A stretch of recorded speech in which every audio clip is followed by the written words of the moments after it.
to go out and get another grown-up job. I'm 61 years old. Geonda, and greetings. I'm Nathaniel Hudson Hartman. I've been providing essential rideshare transportation services to the people of the Portland metro area for almost 9 years now, and I'm honored to be a community advocate with Drivers Union Oregon. And just when we thought we could breathe a sigh of relief from the threat of autonomous vehicles in our state, guess again.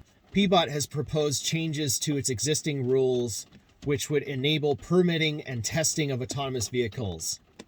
We understand why Portland is doing this, and we agree that they should not be blocked from their own local regulations. Our coalition made that very clear last month.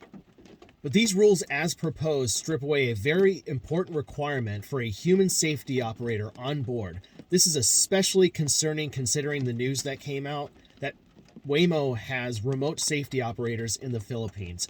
I don't know about you, but I don't support outsourcing our public safety.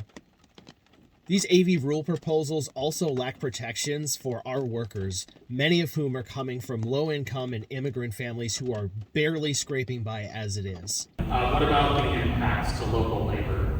You're talking about displacing potentially tens of thousands of jobs, and I don't see any plans in place. I think as this gentleman back here has commented, is for us to be thinking about what are the kinds of rules and protections that we would want to have it put in place.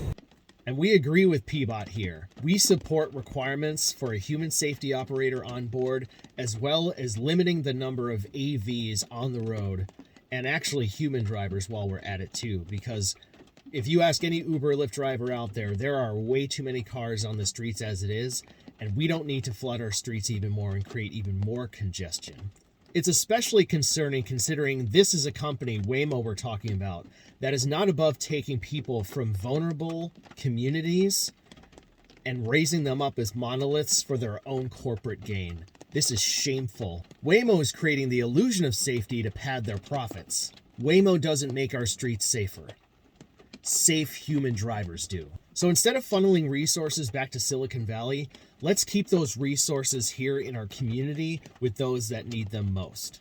If I'm displaced because of it, I'm going to need assistance one way or another. We need to take care of our community, period. PBOT held a listening session for drivers and their public hearing this week, but the public comment period hasn't ended yet, so you still have time. If you're as concerned as we are, please use this email address and make your voice heard. Thank you very much. Love y'all.